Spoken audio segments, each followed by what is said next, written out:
Bonjour et bienvenue sur Home Radio. Je suis Christine Delmar, fondatrice de la méthode de coaching Le Bonheur t'attend.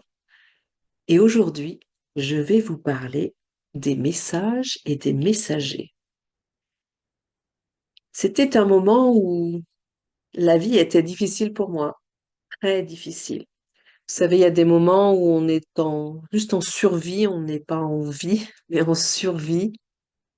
Chaque jour vécu est un jour de gagné. On est en très grande souffrance.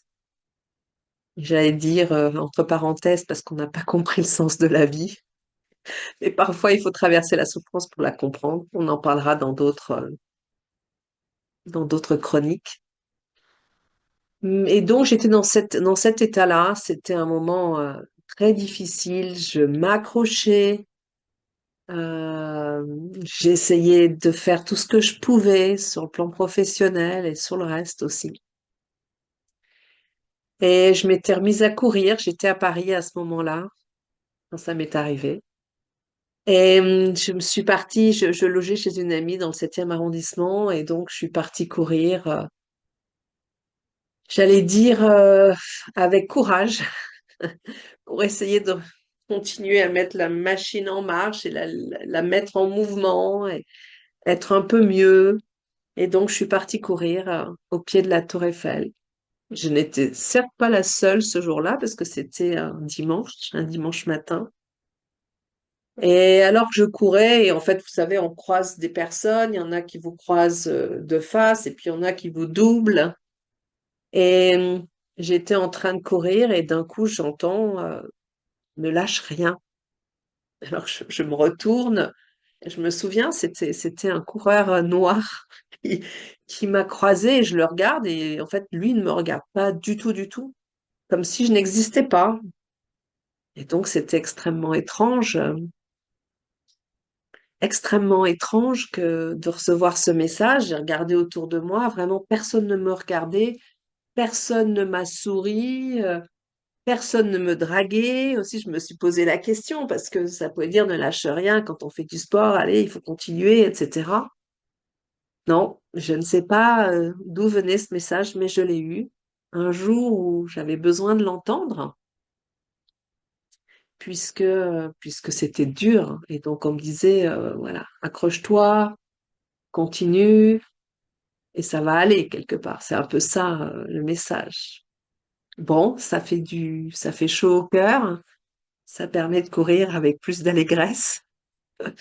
Euh, et c'était un moment, c'est marrant parce que quand ces moments arrivent, eh bien, le souvenir ne s'efface jamais. Et je vois très très bien, je me vois au pied de la Tour Eiffel en train de courir et je me souviens de ce noir, de cet homme noir comme ça qui a croisé mon chemin. Et je ne sais toujours pas, qui m'a encouragée à garder le cap et à ne rien lâcher, mais le message m'avait été transmis. L'après-midi, je voulais aller voir une pièce de théâtre qui était sur Olympe de Gouges, dont je suis une grande admiratrice. Et là encore, je prends mon courage à deux mains, j'y vais, je prends le métro, j'y vais seule. J'arrive devant le théâtre dans le 14e, à Montparnasse, et là, je trouve porte close. Comment ça se fait sur le Pariscope ou je ne sais quel support, c'était bien écrit que la pièce était donnée l'après-midi de ce dimanche-là. Et il y a quelqu'un qui est là et qui me dit, ben non, en fait, c'est pas le bon horaire. Ah, ils n'ont pas fait les corrections d'horaire sur le Pariscope ou l'officiel du spectacle, peu importe. Et donc me voilà, je me suis déplacée pour rien, alors que j'ai pas beaucoup d'énergie, mais je tourne la tête. Et là, sur un immense mur, il est écrit confiance. Et là, je sais que je suis venue pour lire ce message-là. Après, ne lâche rien. Il m'était dit confiance et confiance dans l'avenir. Je n'ai pas oublié non plus ce moment-là. Ça m'a réchauffé le cœur à un moment où j'en avais énormément besoin. Et on a souvent des messages comme ça. Je pourrais vous en citer un autre, un troisième. Là, ça se passait à Aix-en-Provence. J'étais, mais alors là, au fond du trou.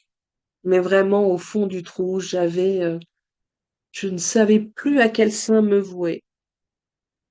Tous mes repères tombaient les uns après les autres. Toutes mes sécurités, s'effondraient. Euh, Vraiment, je ne savais plus que faire. Et je suis vraiment, je me souviens, c'était un dimanche soir, vraiment désespérée. Vous savez, quand on arrive au bout et qu'on ne sait plus quoi faire de différent, de plus, de moins. Et vous êtes là, et donc, j'étais seule dans l'appartement de ma mère, qui était décédée déjà. Et puis voilà, on va se coucher et on attend le lendemain. Le lendemain matin, je n'avais pas grand-chose à faire. Je partais l'après-midi pour Paris, où j'habitais à ce moment-là. Et je me suis dit, bon, qu'est-ce que je fais? Je savais qu'il y avait un petit marché à côté, juste à côté de l'appartement, au plein centre d'Aix-en-Provence. Je n'avais rien à acheter, parce que je partais le soir pour Paris, j'allais pas faire les courses de légumes. Et je ne sais pas pourquoi j'y suis allée.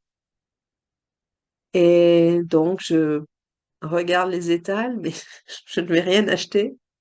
Et je m'approche du seul vraiment étal qui m'intéresse, qui est le miel. Parce que j'aime beaucoup le miel de Provence, particulièrement le miel à la lavande, évidemment. Et, et là, je regarde les miels, mais je sais que je ne vais pas en acheter. Parce que je ne vais pas mettre du miel dans ma valise, dans ma petite valise. Et en plus, c'est bien le genre de choses qui risquent de couler et faire des catastrophes. Et là, il y a une femme en face de moi qui me dit, quand on traverse la souffrance, il faut la traverser vite. Alors là, je ne sais pas que dire, je n'y crois pas, elle ne me connaît ni d'Ève ni d'Adam. Donc je la regarde, étonnée, interloquée, stupéfaite, et elle n'a conscience de rien. C'est-à-dire qu'elle vient de me passer un message essentiel sans en avoir la moindre conscience. Et je suis là, c'est juste incroyable ce qui vient d'arriver. Et j'ai bien entendu hein, le message. On traverse la souffrance, il faut la traverser vite. Et oui, c'est un message qui a beaucoup de sens pour moi, parce que j'étais en très grande souffrance et que c'est vrai que parfois on peut perdre pied, parfois on peut perdre espoir, et là ça devient dangereux. Et donc il faut pas trop y rester dans cette souffrance, même si mon objectif était de la traverser pour la comprendre, faut pas trop y rester. Parce que aussi après ça devient un peu une deuxième peau, et puis comme je l'ai dit, on peut s'y perdre. Donc là, on me disait, bon, ça va bien, c'est bien Christine, mais il faut un peu accélérer le mouvement là. Attention à toi. Et c'est vrai que c'était un moment où j'étais dans une grande fragilité. Et donc, cette femme m'a transmis le message sans même savoir. Enfin, je crois qu'elle avait vraiment aucune conscience de ce qu'elle m'a dit. J'ai parlé avec elle après, mais de tout et de rien, de miel. Et voilà, mais le message, je l'avais bien reçu. Donc, vous savez, les messagers, ils sont partout, souvent, comment dire, inconscients de transmettre le message, ou parfois conscients. Moi, je sais que je transmets des messages à certaines personnes que je rencontre. Ça peut être vraiment, je me souviens, une fois, je l'ai fait pour une boulangère à Pertuis, dans, dans le, quel département c'est, je crois que c'est le Vaucluse.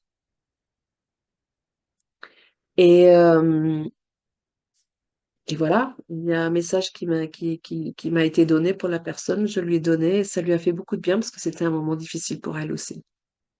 Et je me souviens aussi d'une femme que j'ai rencontrée via LinkedIn et comme on habitait à côté, je dis bah, rencontrons-nous. Et là, pendant et demie de déjeuner, je n'ai pas arrêté de lui transmettre des messages du ciel dont elle avait vraiment besoin. Et je lui disais des choses que je ne pouvais pas imaginer une seule seconde, parce que sa vie était très éloignée de la mienne, euh, parce que je suis quelqu'un de très optimiste, très positive. Donc, euh, il y avait beaucoup d'autodestruction. Donc, ce sont des choses que je ne connais pas, qui ne me viennent même pas à l'esprit.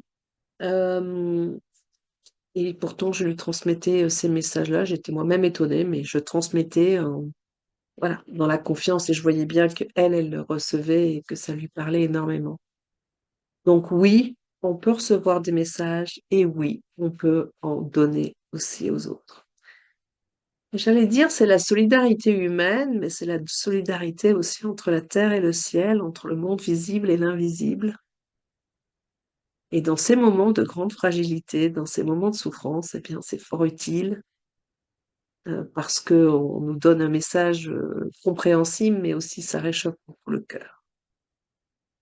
Voilà, je vous dis à la semaine prochaine sur Home Radio et vous souhaite une très bonne semaine. À bientôt.